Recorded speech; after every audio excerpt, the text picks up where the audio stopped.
Good day, everyone. It's Peter Dunn, Pete the Planner, host of the Pete the Planner Show. A little discombobulated here today. I pre-apologize for whatever is about to happen. Welcome to the program. Hello, Dame. Hey, Pete. A little wonky behind the scenes today. Not great. Not great. I was running late off of my last call that ended much later than I thought it would. I'm out of sorts, but I'm back. I'm so glad to be with you, though. How are you doing today? I'm ready for the weekend, Pete. Everybody's working for the weekend. So my wife and I went out in the woods this morning on a trail run, did a little role play. I was Bigfoot chasing her. And the way she broke character and got so far ahead of me that then I was just Bigfoot by myself in the woods. So yeah. Should have picked different roles, Pete. If anyone's just joining us, I want you to catch this soundbite out of context. This morning, my wife and I were role-playing in the woods. And? Are your children watching this show today, Dame? I hope not. Hi, Dame's children.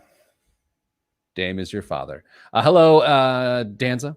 Hello, Jameson. And hello again, Danza. Dame, we have not done any pre-production because, well, that would make me a good broadcast partner if we had. So here's what we're talking about today. I may have alluded it to.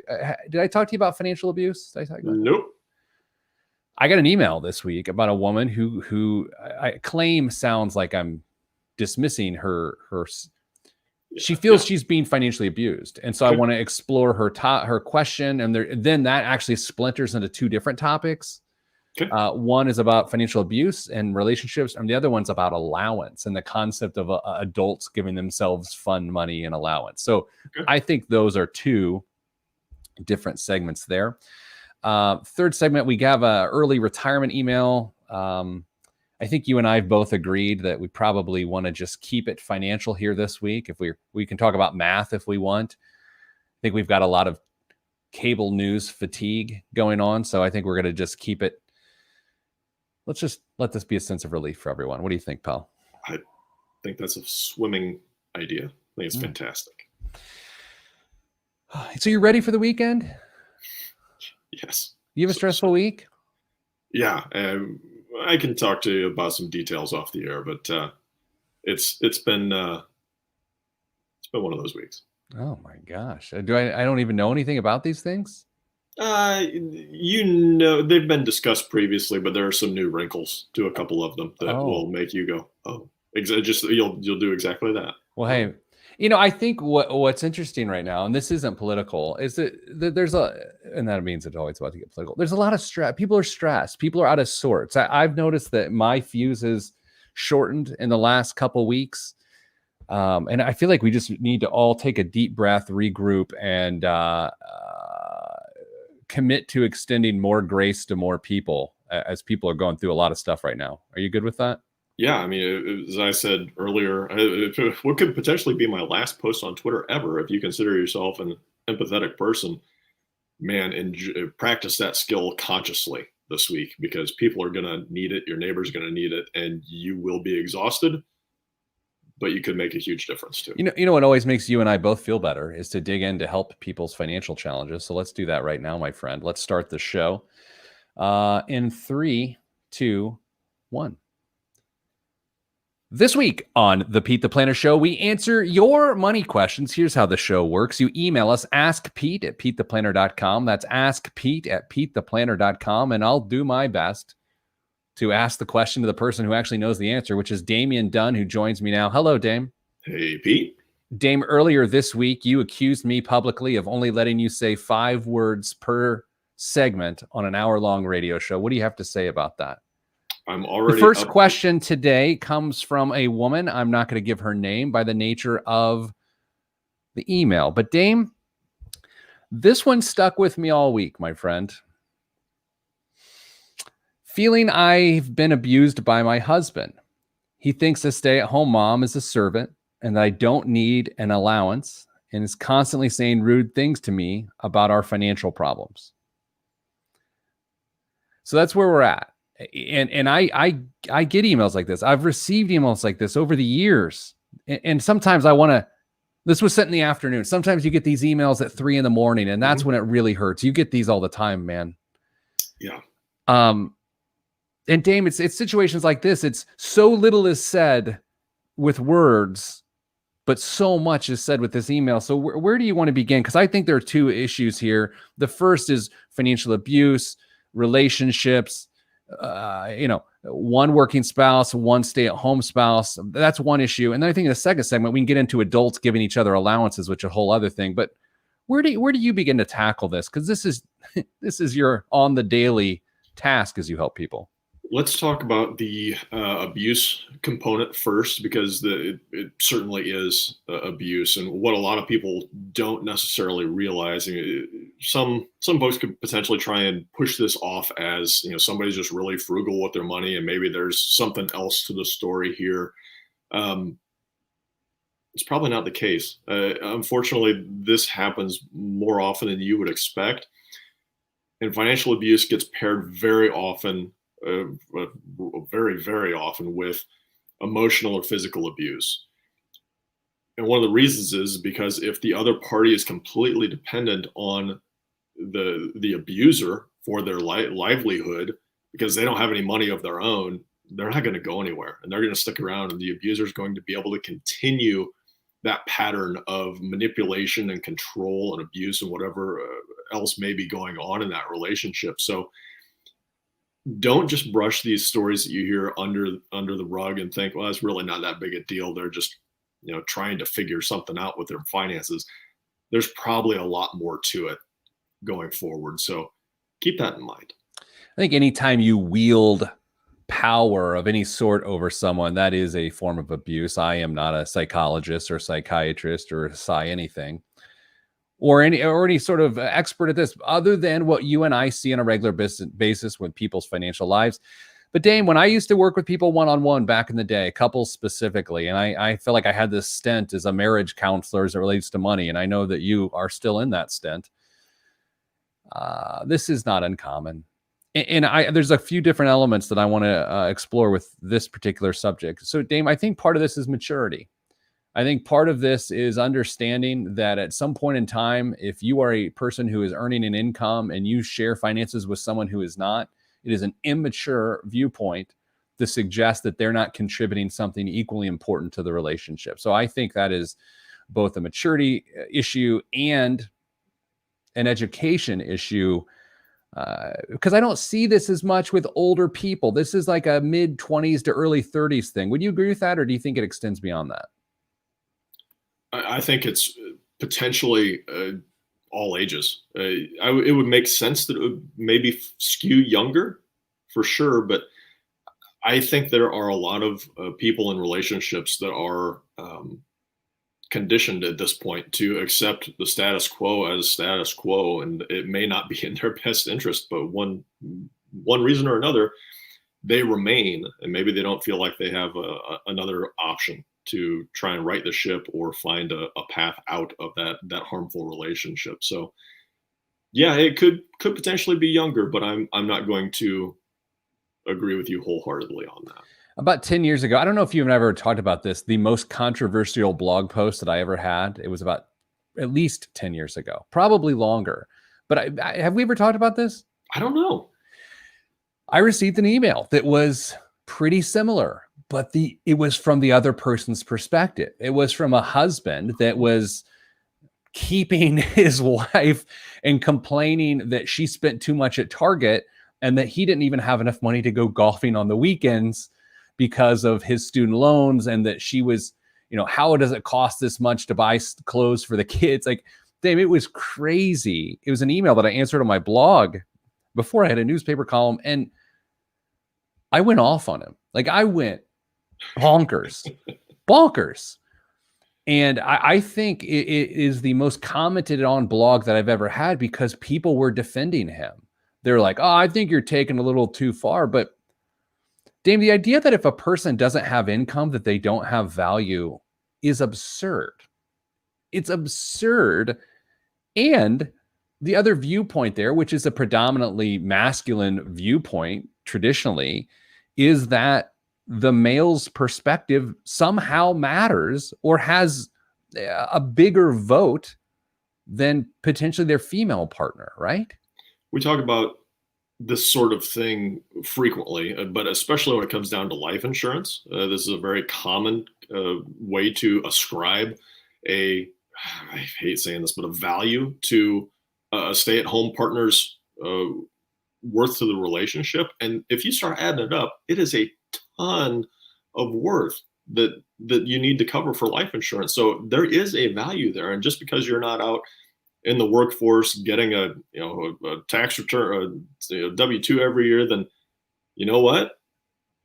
You still have worth. And whether that's a monetary worth, whether that's definitely a personal worth, there's a value to that relationship by you choosing to stay at home and take care of the house or the kids or whatever the case may be. Don't sell yourself short.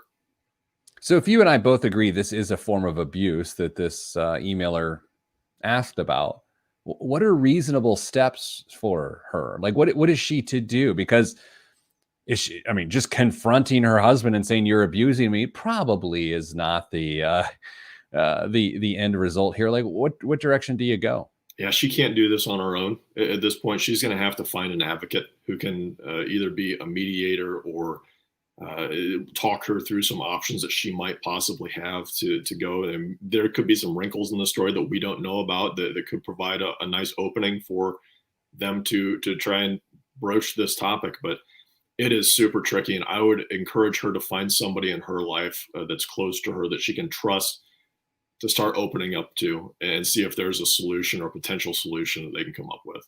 I think it behooves all of us to examine, if we happen to be in a relationship that shares finances, whether or not we purposefully or accidentally subscribe to the idea that $1 equals one vote, which is to say, just because you make more than your partner doesn't mean you have a more than equal say in financial decisions. And put that way, I think more people are guilty of this than at first glance. I think a lot of people internally look at their income, and I have been guilty of this. This is why I'm bringing it up. You say, well, I make the money. I think I can make this decision here. It doesn't work that way. That's not a healthy viewpoint. And so I think the more we normalize the fact that that is not a healthy viewpoint, the more we're part of the solution as opposed to being part of the silent problem. Yeah, I agree. There's a lot of ground to be covered here. All right. So, Dame, here's what I want to do, though, after the break. The allowance word, the A word, always pokes at me when I hear adults talk about fun money or allowance. And I have some hot takes. I have some thoughts, and I know that you do, too. So we're going to explore that next here on the Pete the Planner Show. After that, I think we've got an early retirement question. So stick with us throughout the show. I'm Pete the Planner, and this is the Pete the Planner Show. It's funny to watch our viewers drop off during the most uncomfortable part of that conversation. Did you notice that, Dame? No, I don't have a indication of how many we have and how many we lost. We lost. And here's the thing. We did. I get it that it's an uncomfortable conversation. And if you're already stressed this week, do you really want to hear about something as painful and uncomfortable as this? I get that, right? So, that's one viewpoint of what just happened. I got to reset the sound here, my friend. Give me a second.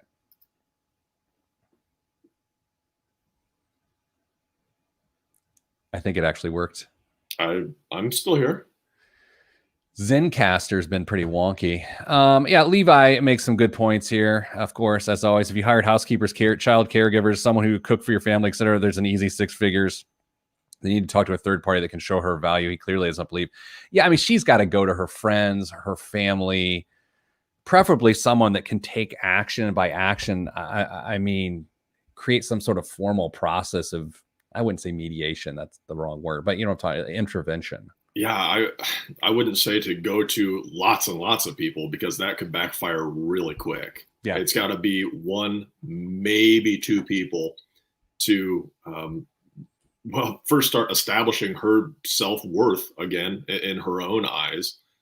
get her the help that she needs emotionally, and then try and figure out what can be done going forward. Maybe there's a way to solve it.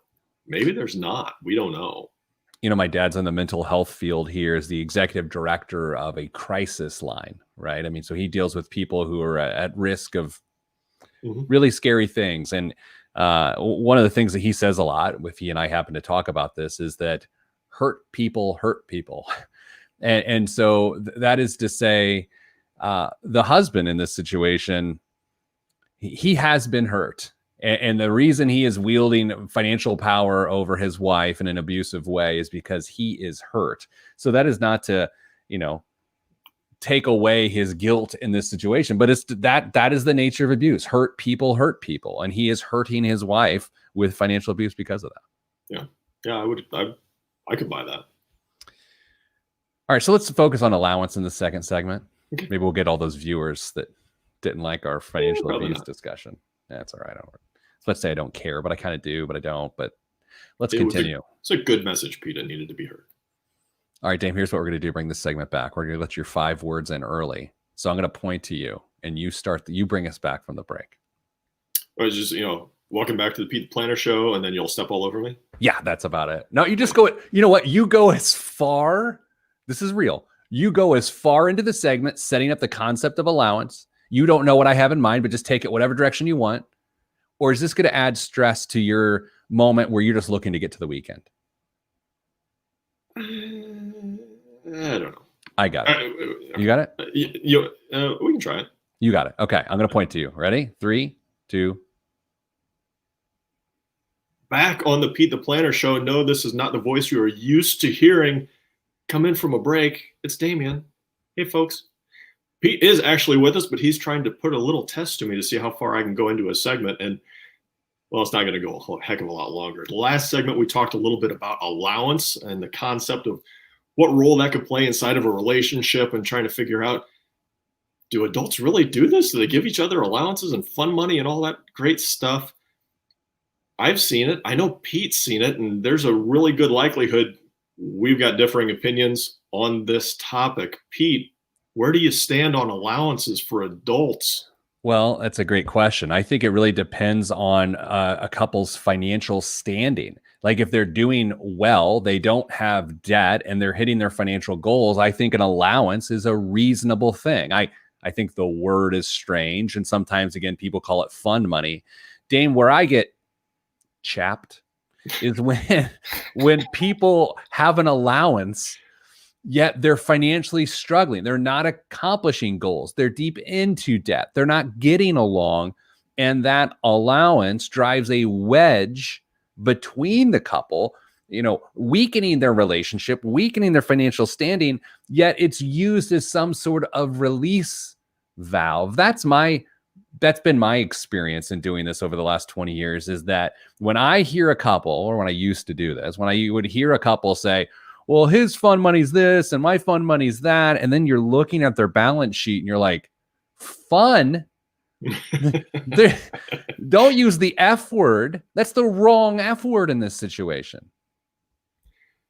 So there may be a couple things that we're dealing with here, right? The baggage that comes along with the word allowance, just because it's not really the best answer for us. We think of allowance, kids get allowance and they can kind of do whatever they want with it. So we try and ascribe that same meaning to what we're looking at. And the second is what you're doing with the actual money, right? It's just as you said, if you've got an allowance, in theory, everything else is buttoned up behind the scenes and you're doing okay.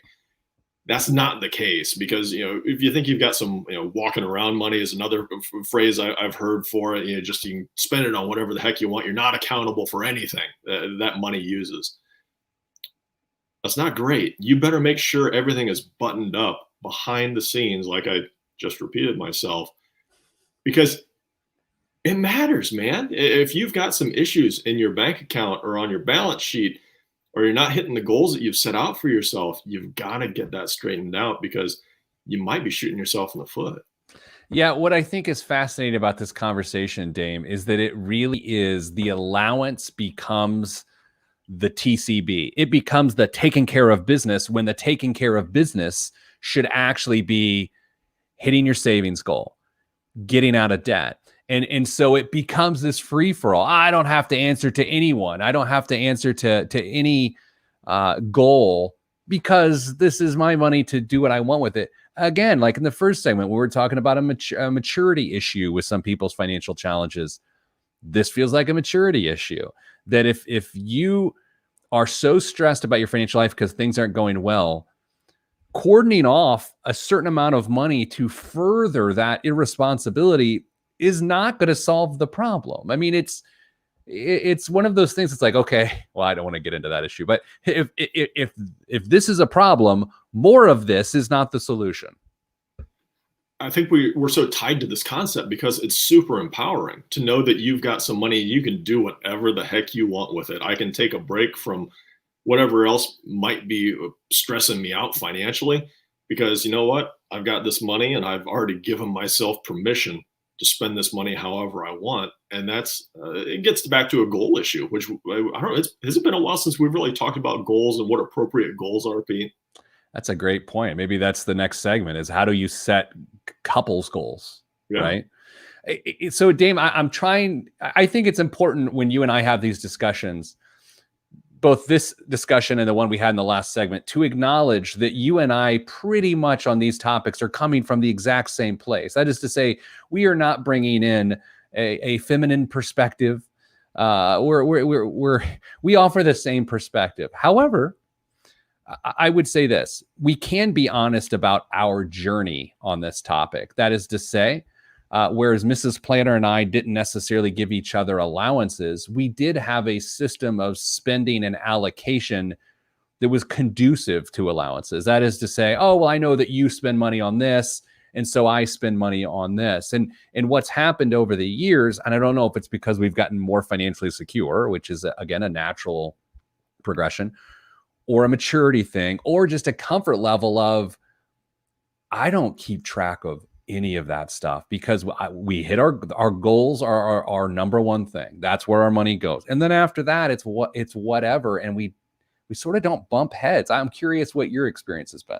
I think maturity is the key word there, because it could really spiral out of control pretty quickly. Because if you think, gosh, my spouse or partner just spent this much on whatever I don't deem to have as much value as they do, well, I'm going to go out and spend the same amount or a little bit more on something else. And then it goes back to the other side and they spend a little bit more. And before you know it, you're spending 10, 15, 20% more on inconsequential things that don't help you accomplish your goals on a month-to-month basis.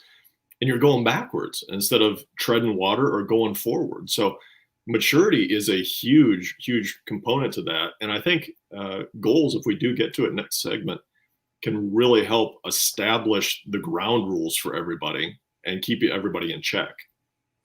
Some of our best friends, Mrs. Planner and I, they're two of the smartest people I know. They're a married couple. They're very financially secure.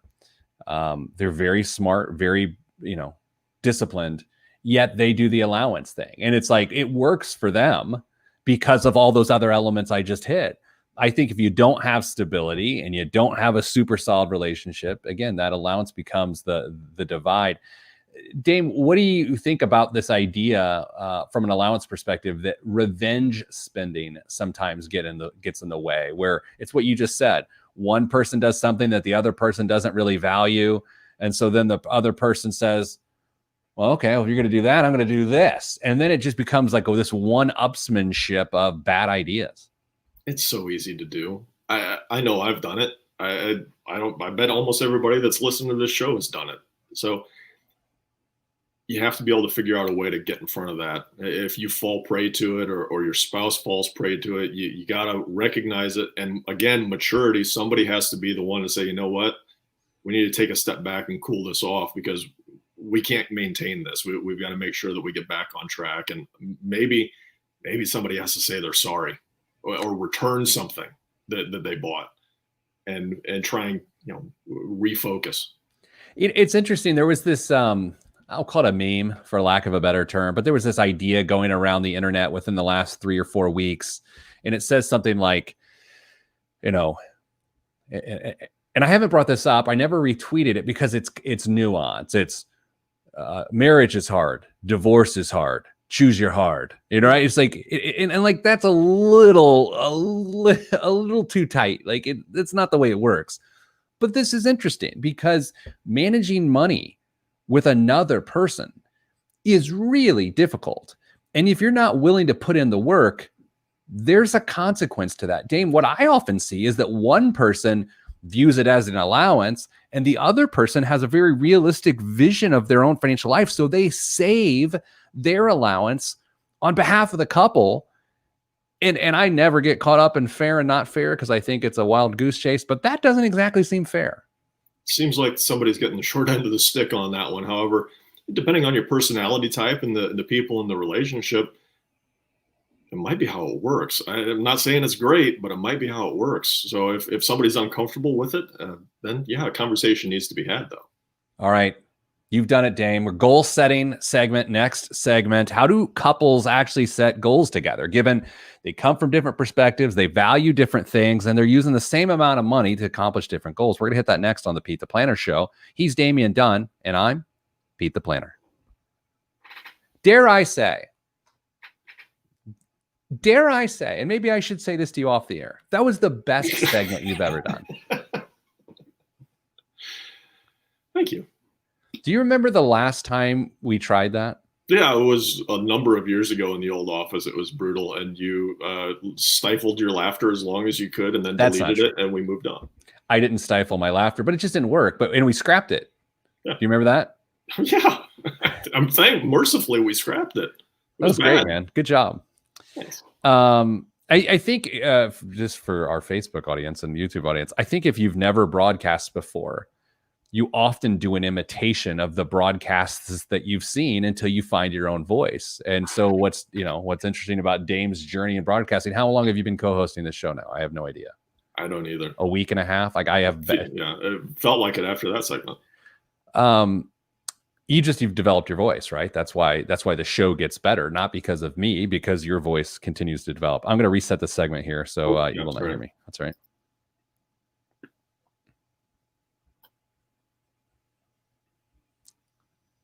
Danza saying that segment reminds her how much she enjoys her singleness. I get that. It's like when we do segments about children and parenting, people say, hey, I'm so glad that we have a cat and a ferret named Jingles. I was hoping to get a spit take there. Jingles? A ferret named Jingles? Interesting name for a ferret. I love all the math that's been happening on live TV this week. Like, forget the context of the math. The fact that weighted averages are in the American psyche right now is my favorite thing in the world. My daughter, my sixth grader, hates me right now because we'll be sitting there watching it and I'll say, okay, if this person's up by 13,000 votes and there's 25,000 votes to count, how many votes does this person need to over? And then we'll do the percentages. And she's just like giving me this like, dude, I don't care. I just want to go outside. Did you take it to the next level and jump online to see where those votes, what counties those votes are going to come from? Oh, yeah. How they typically skew and then try and add that to the average? I tried to figure it out that it's a weighted average of a weighted average of a weighted average. There's at least three levels, right? There's the who actually sends in mail-in ballots, where the county is from, and then where it needs to go from there. I always find that fascinating. So, all right, that's enough of that. We've actually done pretty good so far. I picture you with a whiteboard in your living room during these times. You're not too far off. You're not too far off. You probably didn't. You don't watch as much cable news as I do. Last night, some numbers came in, and there's a CNN reporter. See you, Levi. Thanks for hanging out. Levi had to take off for a little bit, so he said goodbye. There's this reporter on CNN named Bill Weir, and he's this sort of, I like to think of him like this Anthony Bourdain style reporter for CNN. He's got like tattoos, like he's just sort of this cool renegade guy. And he's in, I don't know, Nevada. I never know how to say that. Is it Nevada or Nevada? It's probably like Louisville. Depends on where you're from. No, I think people get in that area get mad when you say it wrong. Anyway, he's there. The numbers come in. He has them written down, and he's supposed to live this creative, renegade guy do this math on live television to millions of people when John King has like 40 computers to do his math. And Bill Weir's like, carry the one. And he's like looking down at his paper and you could just see him panicking. And it was really funny, but I felt bad for him because she's like, I'm really good at a lot of things, but I did not think there was going to be math here. That's great. It was wonderful. Okay. Goal setting in 3, 2, 1. Back on the Pete the Planner Show. That's right. It's goal setting third segment time here on the Pete the Planner Show. Dame, goal setting. I contend there are people who have financial goals who will, more likely than not, be rather successful. And then there are people who don't have financial goals who might luck into success. This is to say, I believe you have a better chance of success when you know how to define success, which is to set a goal. That is hard enough to do when you're an individual.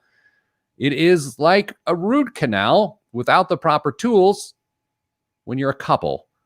So Dame, that is to say, again, same phrase. How do you recommend people set goals when they're doing it with someone else they share finances with? You start with a drink of choice. Yes. Communication has to happen, and it may be a process that's going to unfold over the course of a couple different meetings for yourself. A meeting sounds way too formal. They don't have to be anything like that, but start talking about where you're at, what you want to accomplish, what you see in the next year or 5 years and going forward. But then it gets down to the guts of the goal. You've got to figure out a couple things. You've got to give yourself an actual number that you're shooting for, right? You got to be specific. You can't just say, we're going to save some money in our savings account this month, because at the end of the month, when you haven't saved anything, you put $1 in and boom, you've accomplished your goal, when maybe you are capable of so much more. So it's got to be a specific number. Second part is you got to put a time on it. How long do you have to accomplish this goal? That's the tricky one, because people are really, really afraid of failing. And maybe that's just an American thing for this, especially around finances. You don't want to say, I set this goal and I didn't make it. Well, you know what? Chances are you still made progress while you were trying to accomplish that goal. Maybe the goal wasn't really all that achievable, and now you know that. And you can set a more reasonable goal for that next time period. But you have to have those things to hold yourself accountable, whether it's just you or you and your partner. You got to have a dollar amount ascribed to it, and you have to have a time limit on when you're going to accomplish this. Pete, is there anything else that you think people need to consider when they're trying to talk about goal setting? I think those are the two main elements, along with what it is you're trying to accomplish. For instance, if I said, hey, I'd like to have less debt this year, that's an idea. That's not really a goal. A goal would be, I would like $350 less of debt on my Best Buy credit card by December 6th of 2020. Because then on December 6th, you got to come to terms with why you did or did not accomplish the goal. And that is the springboard to financial success. So often people fall prey to their vices because they don't have goals. Dame, if you and I spend too much on dining out or grabbing a 6-pack or whatever, it doesn't matter if you can't measure that against what isn't specifically getting accomplished. But the second I get to December 6th and I say, oh, I only paid off $230, well, where'd the other $120 go? I look at my budget, I see that we spent a ton on dining out. And instead of laughing that off for another month, which becomes a year, then becomes a decade, you start to make some changes. And so I think that's where you have to begin. But Dame, you also have to consider the fact that the person you're setting goals with, you have to trust them. There has to be trust. I think you actually have to build some trust. And people skip this step. And I think it's about having a very vulnerable conversation about your own financial shortcomings, to go to your partner and say, what do I do financially that frustrates you? You know? Oh boy, that's a tricky topic to really sit down and dig into honestly, because it would be easy to be rather superficial about that. Anytime you're opening yourself up for criticism, even though it may be presented as the kindest way possible. If you've been married a while, maybe not. But you have to be vulnerable at this point. You have to know that the other person has your best interest in mind too. And I guess that's the other thing here is that you have to value your partner as much as you value your own financial success going forward. Because if you think that you have a little bit more pull or that what you want is more important, then this is going to be a really, really tough conversation. And that, ties back into basically the theme of this whole show so far is that, maturity is going to play a big role in this. You got to have trust in your partner, and you got to figure out what matters to everybody. Yeah, that's interesting, right? Because it's what matters to everyone is defined by maturity. That's to say, if there are 3 types of financial goals, the first being consumption, which is just to buy something. Hey, we need a new couch. I want a new fishing pole. I want a new handbag. That's a consumption goal. Then there's debt elimination, and then there's accumulation, which is really more of a retirement funding, college funding sort of thing. Dame, it's not unusual for most people to start at consumption goals. And if one person moves past that good, better, best of consumption, debt elimination, and accumulation, if one person moves past consumption first, and the other person's stuck there, that's where the stress happens, because the other person says, yeah, that's cute. I've been there. I got my new dumbbells for our home gym, but I'm trying to pay off my student loans now. Maybe that's part of where the concept from the last segment comes in, the allowance. Maybe you have that money where they can save up for their own goal on the side and not necessarily dig into the money and the funds that are being used to push the relationship forward overall. So, and don't misunderstand us. Consumption goals aren't wrong or aren't something to be avoided, but you need to keep them in perspective with everything else. So if you've got debt or if you're trying to get a jump on saving and accumulating, those have to weigh in there too. But we're not telling you to live in a 250 square foot apartment with a futon and eat ramen. That's not what we're going for, but everything in moderation, right? I remember a time when I didn't realize there was good ramen out there, like real ramen. I thought there was only top ramen, like the 10-cent ramen. Do you hear this weird clicking I'm doing with my tongue when I'm talking right now? You hear that? Actually, I was just thinking I was doing some clicking. That's really strange. When I was talking. What's happening to my face? I feel like I was like, my tongue stopped working there for a second. It's like, wow, that tongue's got a valuable member of this team here. Dame, this is also why I think people sometimes need a guide through this process, and not to do a cheap commercial for Hey Money. But the reason we built Hey Money, go to callheymoney.com, is so that someone can guide you through this process. We're not financial planners. We're not going to manage your assets. But what we're going to do is we're going to facilitate those conversations that move you in the right place. Dame, the other side of this too is, and this doesn't this end up being a relationship episode all of a sudden? I mean, this is what this is about. Relationships are very hard. Relationships you share money with are very hard. Both people have to share the same end vision, and that end vision is that you're in it together. And I'm not trying to oversimplify relationships or marriage. And please understand, if you've had a different experience that I've not experienced, my experience is not better than yours, and I don't know more than you. But I will tell you, sometimes there are problems that can be solved simply by both people agreeing that they're going to go through it together. That is a gross oversimplification, but I still see it all the time. You have to feel like both people have skin in the game in this case. And if somebody's vision of where they're going to be in 10 years or 5 years or next week varies from the other person, it's going to be really hard to come up with a unified goals on anything, not just financial, but anything at that point. So have to have everybody on the same page for sure in these conversations. If for some reason you want to have someone from our Hey Money team, someone like Dame, maybe even Dame, help you establish this process of setting financial goals together, go to callheymoney.com. That's callheymoney.com. You can actually use offer code radio. We'll even give you a discount. Dame, when's the last time I did a Hey Money plug on the show? February? I would say 6 months ago, 7 months ago. I don't know. Yeah, that felt dirty. Our marketing people was like, you can mention it more. I'm like, I know.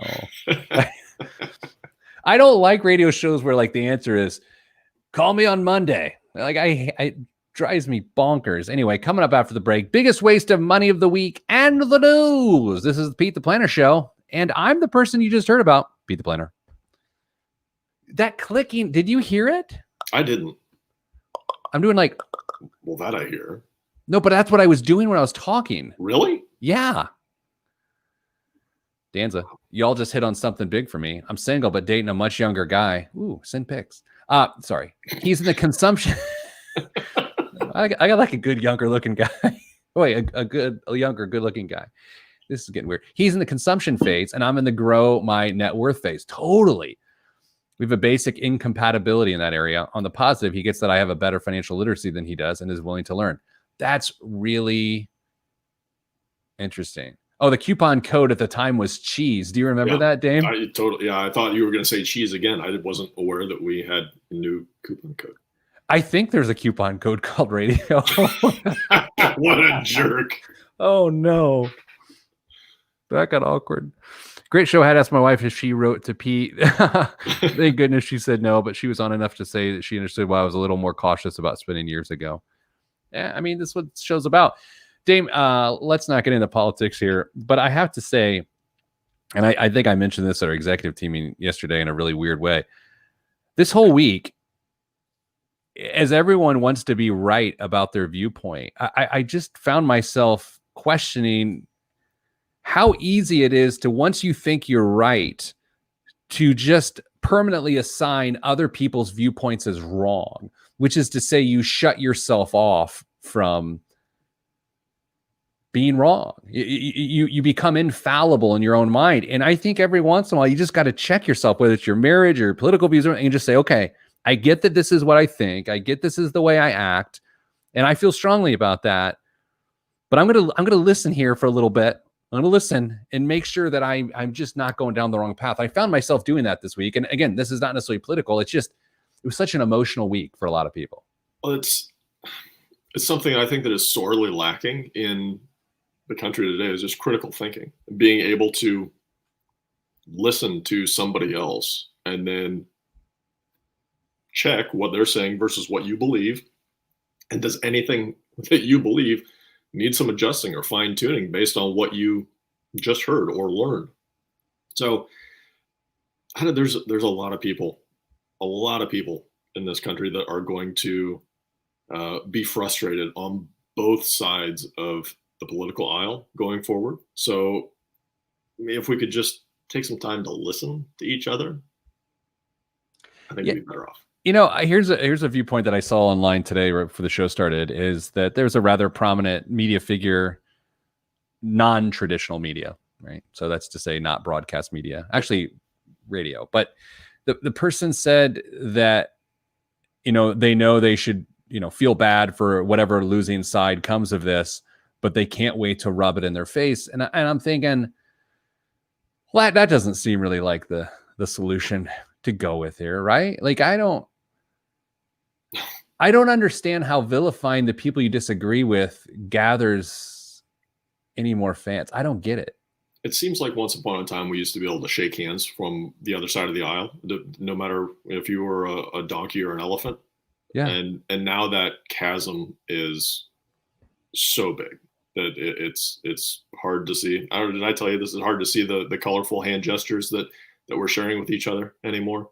That's how far apart we are.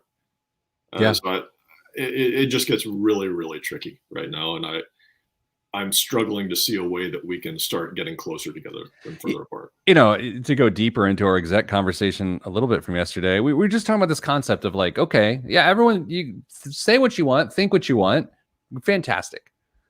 But there's still a level of decorum and respect that I think is valuable. Like let's say a presidential candidate's name is Campbell, because I don't want to use the real people's names. Let's say President Campbell or Vice President, whatever. And if I don't like Campbell, if I'm saying F Campbell, that's different than saying, I don't line up with Campbell here. And for me, as someone who grew up in Speedway, Indiana, which was about as milquetoast as it gets, the idea that I would express my dismay with someone I disagree with by saying, I hope they die. Or in some cases last night, we saw someone on one side say they wanted people beheaded.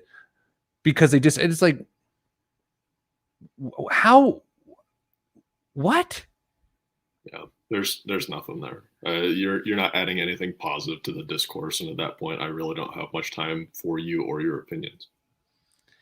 If I was beheaded, though, they could just put your head on my body, and they'd be about the same, and I'd be smarter all of a sudden.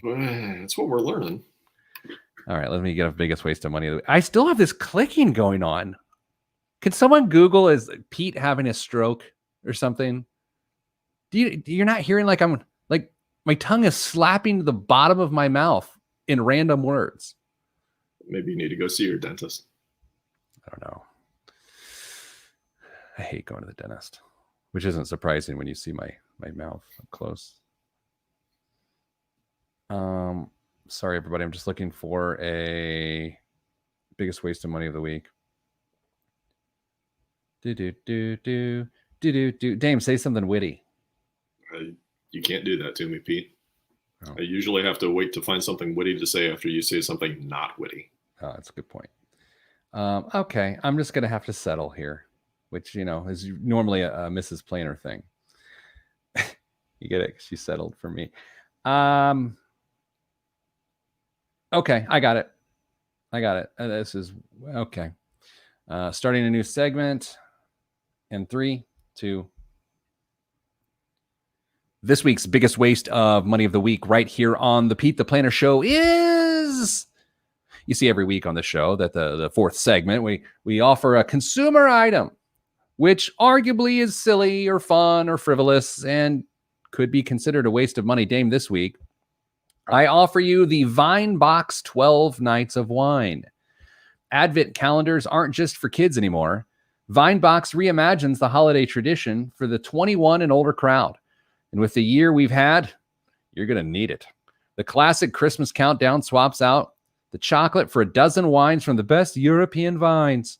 Each single serve vial, this is where it goes off the rails for me. Each single serve vial holds a glass of red or white to enjoy every night after a long day of Zoom calls and homeschooling. This is pretty good copy, though. I mean, I disagree with the single serving in a glass, but the copy is decent. For those who'd rather not drink alone, gift one to a friend and celebrate the season while practicing social distancing. Quantities are limited, as always, and they will go fast. It's $129, Dame, for 12 servings of wine. That's not great. That's not great at all. It's over $10 for a glass of wine, and the wine's not good if they're putting in a single serving. Is the bigger drawback on this product the single serving, the vials? Where's your big push on this, Pete? Single servings. Single serving. So if it was 12 bottles of wine, that's fine. Okay. It's like if so we have one Advent calendar at our house, okay, and my kids, one gets the odd days and one gets the even days, and they alternate who pulls the little piece of chocolate out and eats it in their face. And there's arguments over that. Can you imagine with your partner if you both love wine or a cocktail or something like that, and every other night someone gets one, and you're like, well, no, the solution is to spend $260 on 24 glasses of wine? Get out of here. What, are you at a restaurant or something? It's absurd. Dame, not much going on this week in current events. All right, so let's give some date as to when we're recording this show, because I think it matters for the purpose of this conversation. It is December 6th, Friday, December 6th. I want the annals of history, to... It's November 6th. What'd I say? I think you said December. I mean, I wish. Man, do I wish. I think I did say December. It's November 6th. Dame, the market, the stock market, the week of the election in 2020.